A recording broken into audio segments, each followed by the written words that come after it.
welcome to this next edition of the show that we call Market Makers on BasisPoint Insight. And today we have with us Ashish Parthasarthy, who's Group Head of Treasury, of Branch Banking, of Virtual Channels, and also Infrastructure. So that's quite a mouthful. And to add one more, little bit of background is that he's also on the board of FIMDA. And one more important background, which I think, Ashish, I'm sure you know, but not a lot of people know, that you're possibly the only HDFC Bank, senior management guy today who was there at the initiation of HDFC Bank. Am I right? Oh, good afternoon. No, not at all. I think there are few others who were with me when we started the bank. So I think there are some of us, But not too but many. in top management, There are still one or anyway. two But writers. Yeah. so at least our, the other thing I can kind of immodestly claim that the two of us probably are the only two guys of that vintage still left. You are still wearing your boots. I've kind of taken off my boots, at least in Indian markets. So Yeah, thanks, Ashish, that you for can claim. coming on the show. And and the way the show was envisaged was thought that market guy talking to market people and market makers. So it's really got to be the top movers and shakers of the market. So without you, it would have been incomplete. I know you were traveling, etc. So we had you had to do later than earlier. Otherwise, you would have been amongst the first or second on the show. So thanks again for coming. What I would like to focus on, Ashish, is your role as a risk manager, because we've all been traders in our lives and we've done different things. But I think as we go up the chain, what is critical is our role as risk managers. And according to me, arguably HDFC Bank has been the gold standard of as far as risk management is concerned. For various reasons, we know Paresh Tankar played an important part in his heyday, but also given the fact that as far as markets was concerned, and we have a lot of battles we fought together, and we did a lot of business together in the olden days. 2008, I remember, and it's a good point to start, when we had the derivatives crisis in India, where there were a lot of derivative defaults. A lot of people lost a lot of money. I remember that at BNP Paribas, HDFC Bank was possibly our largest trading counterparty. And lots of practices I know, which HDFC Bank did adopt at that time, which not many banks, particularly domestic banks, adopted. I can speak from a foreign banker perspective. But, so to start with 2008, and we know what, and we know, but not a lot of people know how that time was. It was so difficult, and how we navigated that. So can you tell us a bit about how you navigated that time? What was your risk management philosophy, and what helped save HDFC Bank from significant losses or events? So, before I get to the 2008 thing, I think some general aspects of risk management, which I think I would credit MNC banks from a lot of us came and we knew how risk management happened globally, right? Primarily, the essence of risk management, which whatever risk you take, are that the verticals who are business, right? Who are facing the customer, who are doing deals, whatever, whether it be credit, whether it be market, etc., have to be different, very distinct from the verticals which are approving that risk, right? That has to be very clear, right? A credit risk approving department has to be distinct from the business. A market risk and limit approving department has to be distinct from the business. Similarly, today it's very clear, right? There are guidelines that you should have front office, back office, mid office, all distinct. Not necessarily it was there when we started it, but as a bank, that's what we learned, actually from most of global banks, and a lot of us who had backgrounds in global banks, is that these have to be distinct. So from day one, we had a separation between back office and front office. We had a separate market risk department. We had a separate credit risk department. So, everything was distinct. No, and it didn't converge into any business head. It eventually converged into the MD and CEO, where everything converges, right? So that's very key. Then, then it comes to what happened in 2008. Uh, See, you're dealing with customers. So today, everyone is very familiar with customer suitability, appropriateness, etc., etc. What does that mean? Firstly, one, of course, is whether the customer understands what he or she is doing, or what is the entity doing, right? The risk associated with whatever transaction the customer, that has to be absolutely clear. All of us know there's no return without risk, right? And greed always sways all the business, entities dealing both sides, banks and the customers, to one side, right? So we have to be extremely careful of that. Secondly, there is always a possibility of a loss on a particular transaction. Does the customer have the wherewithal to bear that loss? That becomes key. Third, you know, all transactions are done, means everyone makes, the customer is doing the transaction to possibly gain sometime during the life of the contract. But the banker offering the contract actually gains upfront, because there is a margin, right? There's a whatever you call commission, or whatever the difference between what he charges the customer and what the bank does to hedge or buy that product from the professional market. Again, there has to be some, you know today there is, right? Maybe we didn't have it then. What we call is day one P&L, right? How much does the bank make on one transaction? If you make too much, obviously for the customer to benefit, it's a long way to travel, and something goes wrong. Absolutely. So all these have to be kept in mind. You have to keep a check on how much money it's difficult. You are there as a bank, as a salesperson, to make money, but there has to be checks and balance. Today it's there, the day one P&L. But we always had that philosophy. Beyond a point, you cannot be benefiting uh, from the customers in a which is disproportionate. It shouldn't be disproportionate, right? Then secondly, customer should understand again. And then third, customer should have the wherewithal to bear any adverse impact of the time. Four, why are we doing the transaction for the customer, right? Does the customer have something, some underlying exposure, some economic exposure, so that while it may not be a hedge in terms of an accounting hedge, but there is some linkage to the customer's way of operation or business, that the customer can gain from by way of P&L, or by way of reduction of cost by entering into that transaction, right? So, and fifth, more importantly, today again it is built in, leverage, right? The most dangerous, if it's anything which is a linear transaction, the risks are controlled, right? Then if you something moves X, at best the other one would be somewhat something related to X, but not unrelated. But then there are obviously structures where the loss could be significantly higher for a small movement of the underlying. So there again, you have to have, you know, firstly, customer should understand that. Secondly, why would you offer something which could lead to significant larger losses for a very small gain for the customer? So these are all the elements you have to keep it in mind. Now you have various names for it: suitability, appropriateness, the leverage, all those kind of things. But these were always the element. These are the element. These are the where the risks emanate from.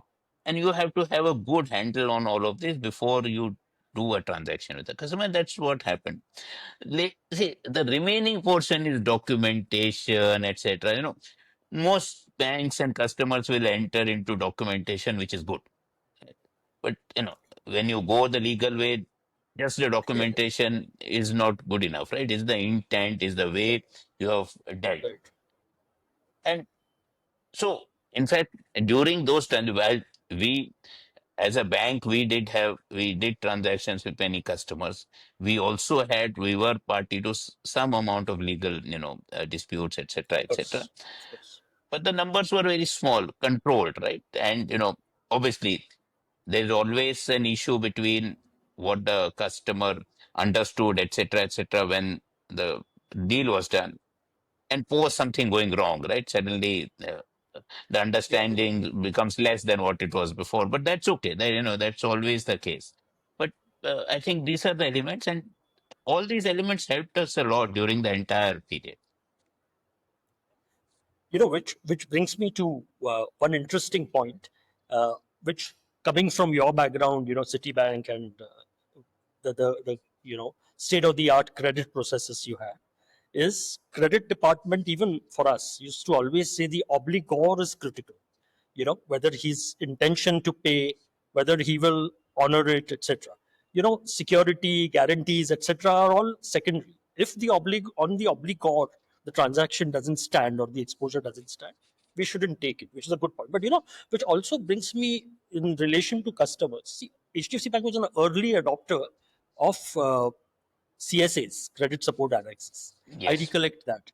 I do know that for interbank transactions where the risks are very large and people understand what is a CSA, etc. I know you yourselves, we also did significant amount of CSA. But did you have much success with corporates on that side as far as corporate transactions concerned? So we had limited success, let us put it that way, right? And to my mind, there is ab initio, I don't think it works. Let me, why I say that, I will. Most of the transaction hedging or whatever derivative transactions are done on the back of liabilities or borrowings by a customer, right? If a customer is a borrower, right, where does the How will he customer, post collateral?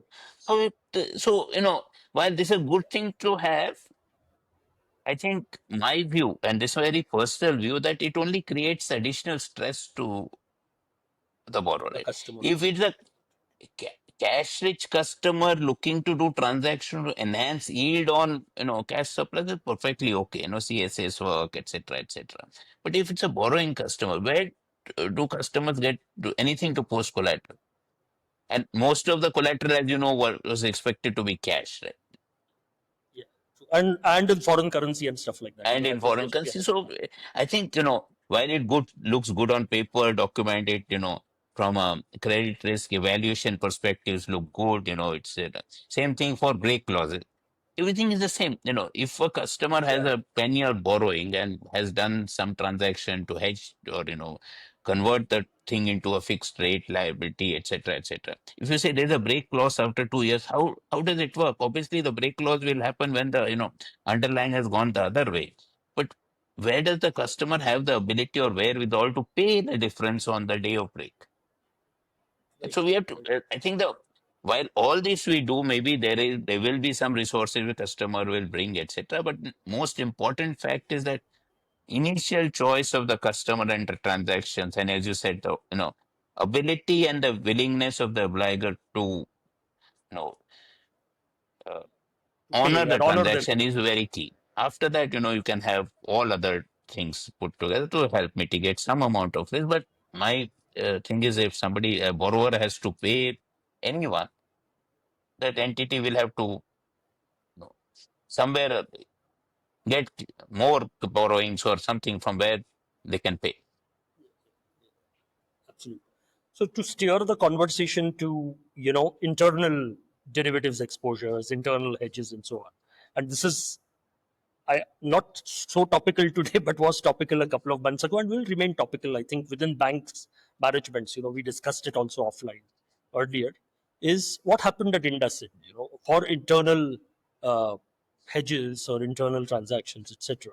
And I do know that HDFC Bank, many banks have fairly significant foreign currency borrowings, which are by their treasuries, by their ALMs, which are hedged internally, and then trading books take it out. And I'm sure as best practices go, you would have followed the same practice at HDFC Bank as well. So, what in your mind are the safeguards? Without, uh, if you don't want to comment specifically on IndusInd, no problem, but what are the safeguards to ensure that an IndusInd Bank like issue would not have happened at HDFC Bank and won't happen at HDFC?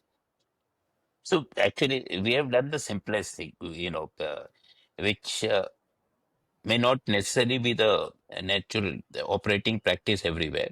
For us, if it is an accounting hedge, right? against any whether liability or an asset.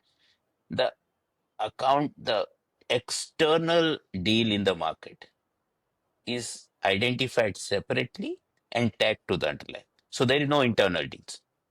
There's a specific Oh, set of one deal or set of deals which is specifically tagged to.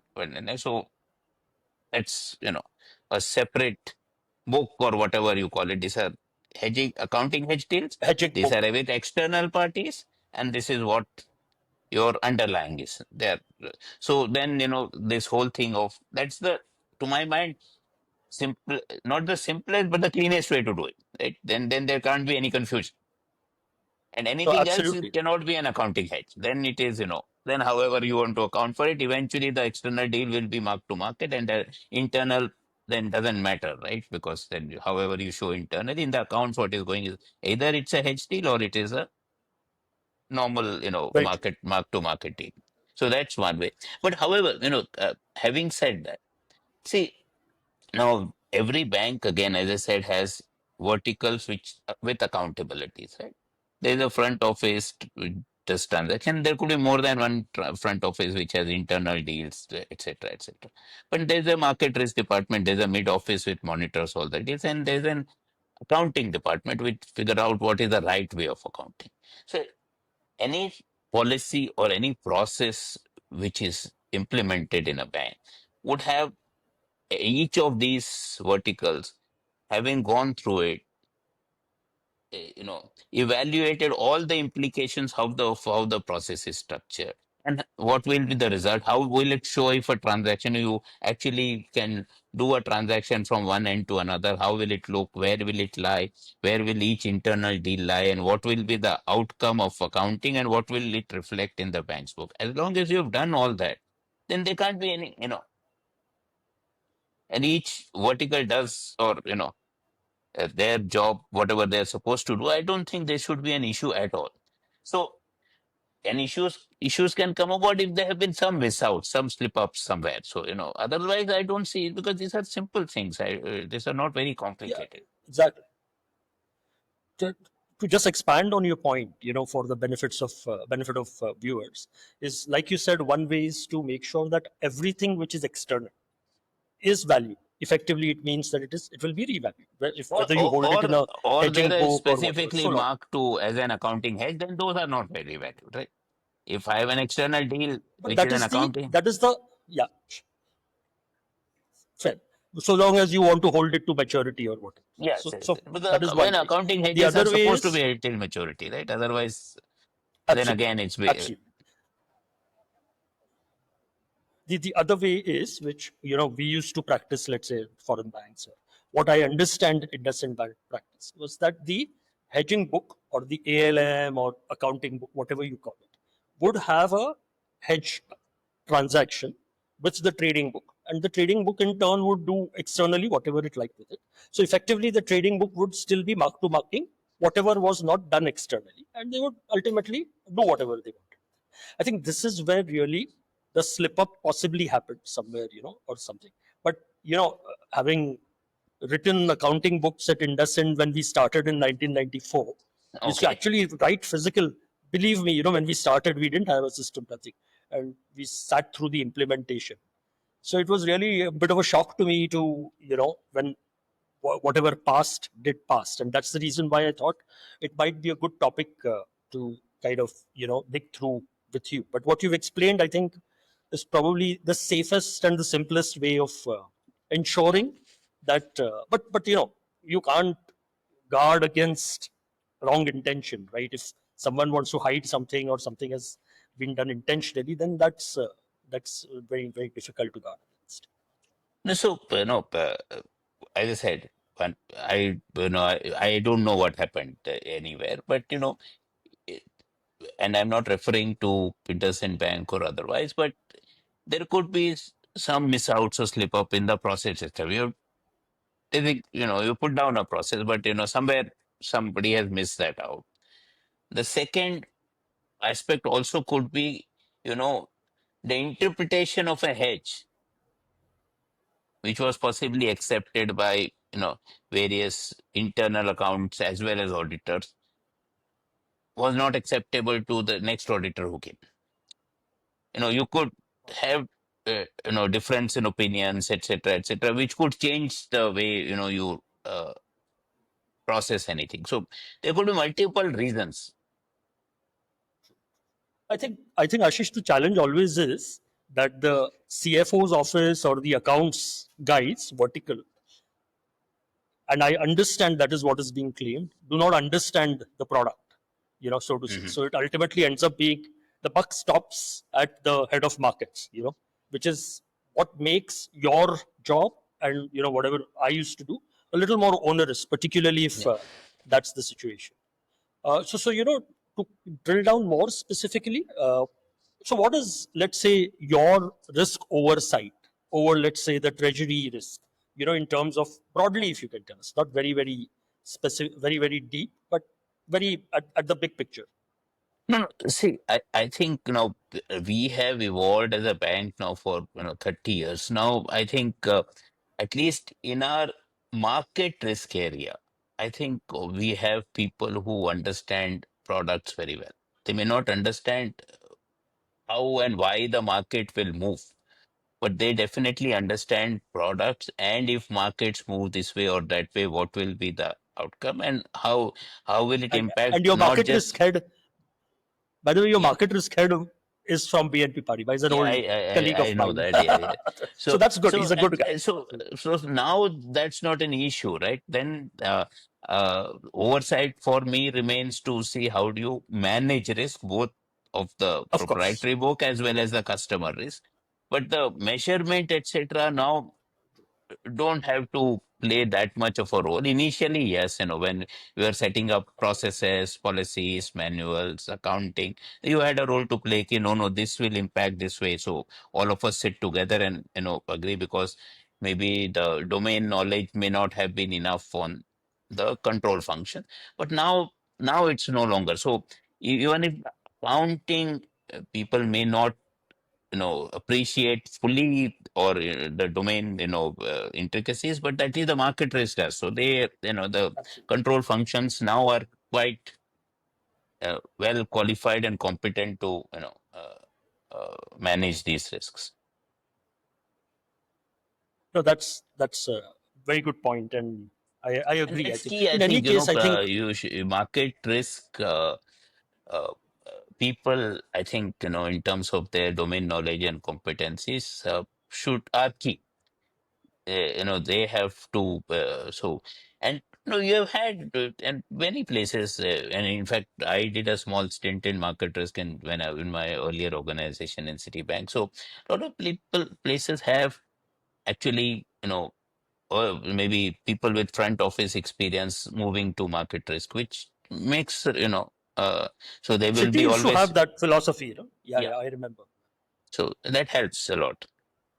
Of course, of course. And on a lighter note, Ashish, when you and I started our careers, I recollect sitting, we used to sit on the call money desk first, because that Yes. kind of gives you a full idea of everything, whatever is happening all over the bank. And, I think that unfortunately doesn't happen these days.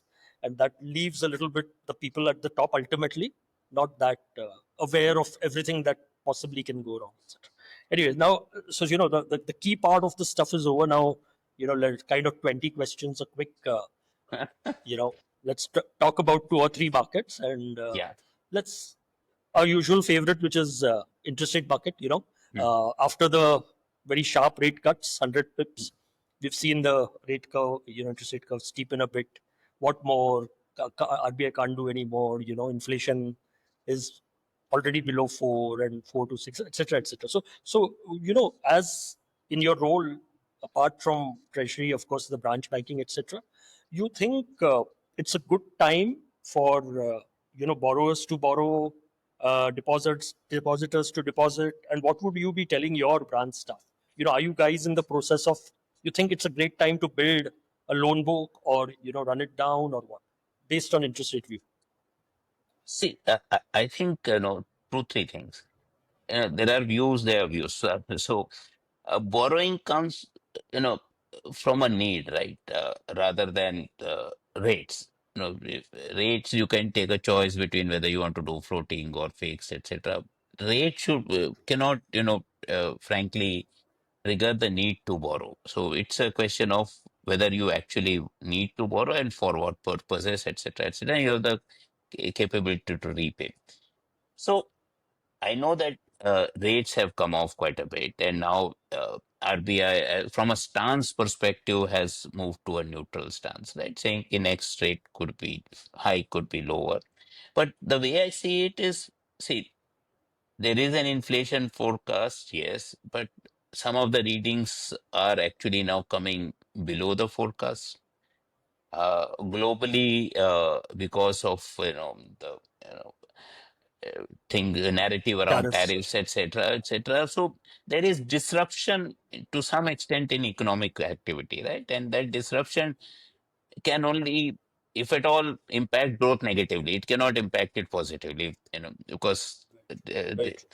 Agree. thirdly, one hears of increase in oil production, etc., etc., which could lead to maybe slightly softer oil prices.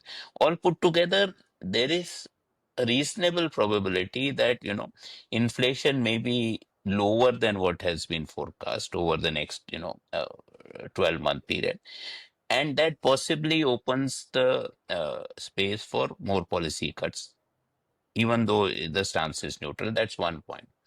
Second being, you're seeing a very the credit growth has been coming off significantly, and if it remains where the way it is, then it could have a slightly downside impact on the GDP growth. If credit growth is so anemic, then GDP.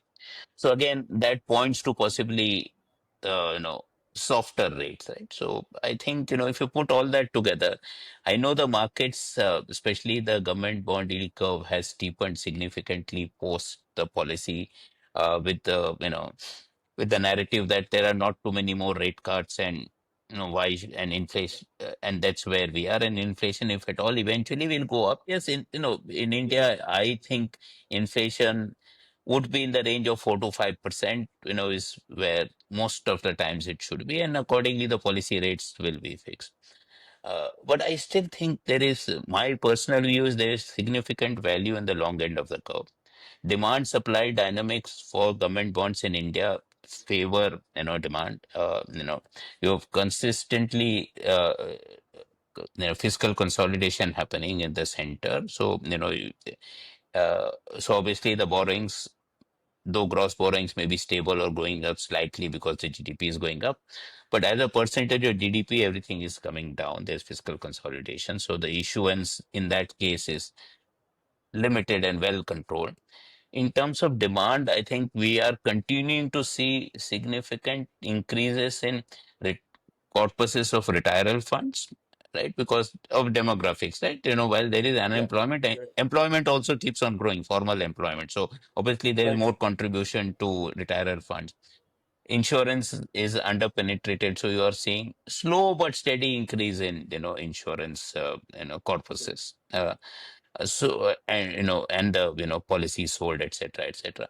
So all that put together actually leads to a increased demand in terms of pool of funds for fixed income investments, right? So to my mind, as very opposed to say the US market, where the demand supply seems to be the supply Yeah. seems to be much more than what the demand is for Yeah. various reasons, right?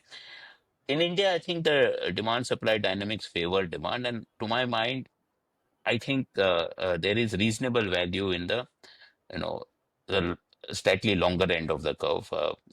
That's how I think. I think it's too steep, and I think we could see low interest rate regime even if there are no more cuts. There's a probability, I said, to be in there for quite a longish period of time. So I think that's how I see You rates. know, on your last point on demand supply, when in 2018, when I left BNP Paribas, my active employment, I was looking for place my retail funds, and it's very difficult. Believe me, there are barely a couple of mutual funds who have really long tenor bonds, because unfortunately there is no supply. There are some government bonds, the but majority of it is with the big insurers, like Yeah. that. But there are hardly any funds where you can actually target and say that I'll put my retail funds here. I want a 30-year, tenor in my investment portfolio. So that's absolutely well taken point. And I think NPS itself, over the last 20, 25 years has given phenomenal returns. Unfortunately, people don't really look at it. No. Our culture tends to be very equity, which brings No. me to my next question is on equity. You've seen ups and downs, 84,000, 85,000 Sensex, down to 72, now again back almost there, 82, 83. What's your view, long to medium term? See, I'm not an expert on equity market, but again, see, Not me too. again, the same thing. See, corpuses of, say, provident funds which invest in equity markets are growing. Corpuses of insurance companies which invest in equity markets are growing.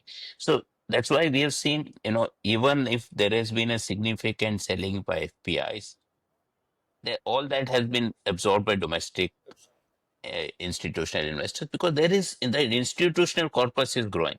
If you see, the provident funds every month they invest anywhere between 5 to 15% in the equity market. And so you have monthly. So there is what is happening is uh, there is some kind of floor being set to the equity market. From a valuation perspective, valuations look slightly stretched. Earnings the initial earnings are in that sense lower than market forecasts, etc., etc. So that will have impact on where the equity markets are. So don't think there is a huge you know upside at this point in time in the short term. But uh, there could be downside, but there will be a floor to the markets. But if we are saying that, we are one of the, on a slightly medium term, if we are one of the fastest growing large economies, even if we look at a, GDP, real GDP growth of 6.5%, uh, and, nominal GDP growth of somewhere around 10-ish, right? 10 to 10.5%. The good 7 years firms, double. yeah, that is the total economy, right? The good firms, in the Yeah, market yeah, of course. should be able to Like generate HDFC anywhere Bank for close one. to I will not talk about the bank because but I'm just saying Yeah, any obviously. any good firms, if you should be able to generate returns in the proximity of around Yes. 14-15%, right? So Very true. which is 14-15% compounding is not bad, right? Absolutely. It's tax efficient at this point in time because of Very true. the lower rate on long-term capital gain. So it's from that perspective, slightly medium term, it's a good market to be in. Very true. Absolutely, accept. Now, last question is on FX. FX also similar story. Lots of gyrations, but it's followed. I think if you drill deep, it's followed FPI behavior for most of the time. Maybe a bit up and down. Apart from that, current account has been very, I think fairly decent over the past few years. So has trade has been okay.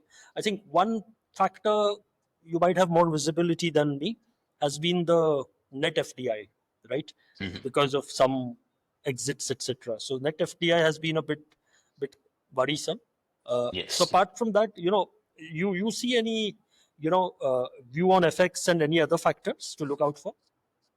I think we should see most of the time you have seen rupee, dollar rupee reasonably range bound, right? In a band of 1.5 to 2 rupees. Then some event happens and it just actually depreciates a little bit Step. and again moves into a step. Yeah? So I don't see, but my view is now the steps will not become that sharp because we are now a reasonably stable current account deficit, reasonably stable inflation. So if we remain stable in those macro parameters, the steps will not be there. uh, Over the past few years, because of the inflation differentials over a medium to long term, rupee has depreciated somewhere in the region of 3 to 4% over periods of time, right? my view is that given we have brought down the inflation to from double digits in the past to somewhere that 4-5% corridor, and the developed economies, unless they go into deflation, would be around the 2% kind of mark. Let's put it that way. The inflation differentials are around 2.5-3%. Given that we are a faster growing economy, I think the depreciation percentages might come down to around 2 odd % rather than that 4%. So that's how I see medium term. The depreciation trajectory will be there, but that would be more closer to 2% rather than and whenever it happens, it happens, but it will do happen in Yeah. steps, but the steps will be smaller. Agreed. Agreed. So I'm done from my side on questions. Anything you want to add? Any message you want to give, or tell us something we didn't cover? No, no, nothing. I think a very important one thing on anything you do in the markets is that when you do, your objective has to be very clear. See, what are you trying to achieve by doing anything? So if you are investing in equity markets, you have to be very clear. Are you there for the long term or are you there for trading? And then that will define the amount of positions you take, the parameters you will track, the even if there's something like to put stop losses or etc etc, it all uh, how you act will be determined by what your initial objective is. If you're not clear about your objective, then that's where you run into problems, or you change your objective along the way to make it convenient. That doesn't work, right? If Yeah. your objective has to be clear on before you take any you know position or exposure to any markets. Right. As long as you're clear, then you know what you need to track, how will and if the story remains, especially equity investing and, mutual fund investing, you will have ups and downs. But if you're convinced that, this mutual fund or this market is going to grow at, even let's say compound at 11%, 12%, then 1 year it may be down 2%, right? Yeah. But Yeah. True. if over 5 years is going to give you 11% Absolutely. CAGR, then you have to be patient and, different. But your objectives have to be clear. Similarly, if you Yeah. bought something for a trading position, it has fallen by 5%. You should not make it as a long-term investment, right? You just get out of it because uh, I know there's a loss, but there's a loss. That's about it. Yeah. We always guard against failed traders turning investors, right? So it's this message is that, and you're absolutely right. I think luckily for me, and I'm sure for you too, because we became sensitive employees very early, we were not at the mercy of betting on our personal investments, and that Yes, all yes. went into mutual funds and Mutual funds. safer, so-called safer assets. So I think that's the message for everyone. Whenever someone asks, I think that's a very good message, and I'm sure others will benefit. So Ashish, thanks a lot for doing this.